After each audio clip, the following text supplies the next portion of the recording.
Sai. Today we're going to be talking about thighs. In this video, I thought that we could talk about 7 different ways that you can protect your thighs. Each of them come with advantages and disadvantages, and they don't all work for me, but some of them work for others, so that's why I included them in this video. Almost all of these things are things that you may already have, somebody that you know has, or something that you can thrift. If I purchase something specific, I will say where I got it, like the first example. However, the idea is really more what I'm trying to present versus the actual product itself. I don't want this channel to be about that, and I don't want this video to be about that.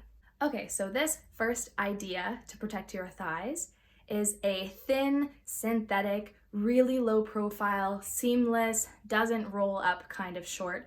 I have the 6-inch pair, but when I wear them and they stretch to about 7 inches, they cover all the parts of my legs that rub together. So they're perfect for that. I really like them. They're good for something that's more form-fitting, and they can be pulled up relatively easily, so they do work under shorter things. However, you may not then cover all the parts of your thighs that touch if you're similar to me in the amount of thigh that touches. The only disadvantages I find with these shorts are that they are a little bit too sheer for my liking. So if the wind blows up my outfit, I'm not as protected as I'd like to be. They're also synthetic, so they can get very, very hot if you're doing something athletic or if it is just super, super hot outside. This particular pair is from a brand called NYX, and it's called the Thigh Saver Short in 6 inches, like I said. There's also a 4-inch pair, so you can pick one that is most to your liking. So this next pair is appropriate if you're doing something more athletic. They're a classic pair of bike shorts in a yoga pant material. So they're not see-through, they're super comfortable. Mine specifically are too short. They're only about 4 inches, which actually does work sometimes, but they do ride up at the hem, so they don't always protect me. I like them because they're not see-through. Benefits of these are that you can feel more active in these shorts, and they are comfortable when it does get hot and when you're doing a lot of activity.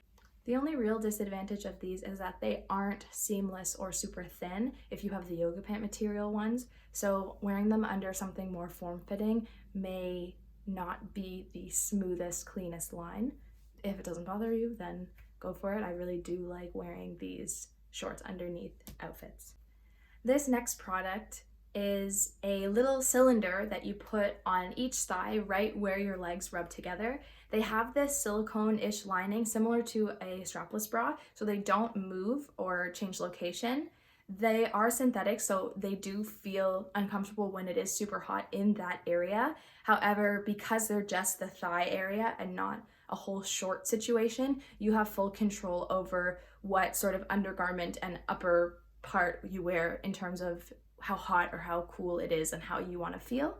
I also still like to wear shorts under my skirts and dresses, so there's just a lot going on if I choose to wear these, but they are really good. They don't move, so they're really comfortable for that.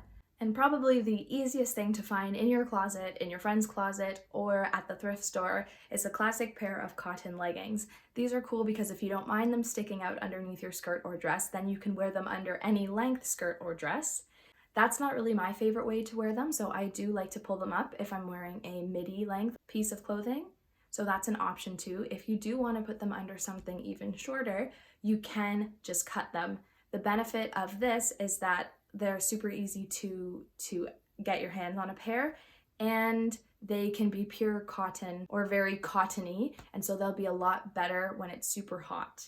Just a note, if you do decide to cut them shorter, is make sure that you're going a little beyond the length that you need to cover the parts of your thighs that rub together, and also hem them. I did this with a pair of shorts a few years ago, but I didn't hem them and they just rolled as I was wearing them, which was not very comfortable. Okay, so this one, you're really gonna have to translate based on what works for you, and this is just to have a pair of shorts that are long enough to cover the part of your thighs that rub together. So this particular pair of shorts, my thighs don't usually rub together too much in. It's not that uncomfortable, and I don't really understand why, because they're not that long in the inseam. I do wear them often though, and I still find I don't have to worry about my thighs quite as much. So the only thing about these particular shorts is that they don't really have the best silhouette, which may be something that happens if you're choosing length over a cut that really works for you. So what I tend to do is wear these with bigger t-shirts and kind of make it more of a very, very casual look, or I wear these sort of peplum style tops that sort of cover the front area that I don't really love so much, and it helps me to get a little bit closer to the silhouette that I like to achieve with my clothing. They're not perfect, but they do work really easily if I don't want to wear all of these layers that all these other options have shown us so far.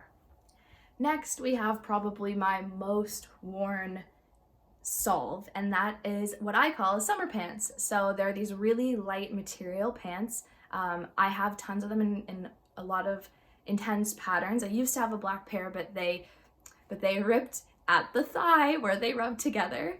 One of these pairs is doing the same thing, but I've had them for a really long time. So I guess it just depends on the way that they're knit. All of the pairs that I have here, they're 100% rayon. Knowing what I know now, I would have leaned towards more of a natural material. However, I just already own these, so I continue to wear them. The tag that I'm showing is hand wash. They don't always have to be exclusively hand washable. So it just depends, check the tag. These are pretty easy to find at the thrift store, and again, if you lean towards a more natural material, you may find an even better experience, but I already own these, so I'm wearing them. Okay, so the last two ideas are the ones that I never do. I've tested them out and it doesn't work for me, but they do work for other people. And the first one is to apply deodorant to the parts of your legs that rub together. The benefit of this is that the length of your clothing does not matter at all, because you're not adding any piece of clothing, so you don't have anything that you need to conceal with your skirt or dress or pair of shorts. They may protect from blistering or chafing. I think that's most people what they appreciate about this method, is that it does protect from that blistering and chafing. I didn't like it because my thighs still rubbed together. They were kind of like sticking to each other as I walked, which was super uncomfortable for me.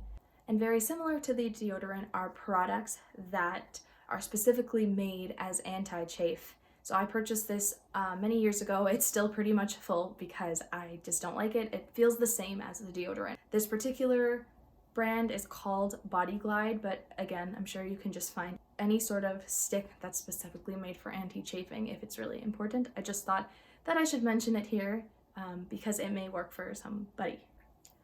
Lastly, I just want to say that whether you experience your thighs rubbing together when you walk and do whatever you're doing, or you don't, I hope that you can find things that work for you and really love and appreciate your body. In general, something that I remind myself is if I go through life wishing I had the body that I had 5 years ago, then in 5 years' time, I'm going to be wishing that I have this current body, and then 5 years beyond that, I'm going to be wishing for my future body. Like, it's just a spiral. I have to learn to appreciate this current body now, as opposed to longing for this current body in 5 years, in 10 years, in 20 years, whatever it is. That's the way that I look at it, which has been helpful for me. I know that it's not so quick of a solve for everybody. So I hope that videos like this can help you figure out ways to make your body work so that you can wear the clothing that really makes you feel like your best self, that makes you feel like your personality, and that obviously is appropriate for the weather and the activity that you're doing, because just wearing the wrong thing for the wrong weather or the wrong activity, it's also not comfortable. It's not going to feel very good. Thank you so much for watching. As I mentioned at the beginning, my name is Sai. I have a number of videos that I'm really excited to make. I have a handful of music-related videos, covers, and songwriting videos coming out in the next little while, so if that's something that interests you, just keep an eye out for those. So thank you so much and have a great day. Goodbye. Bloopers.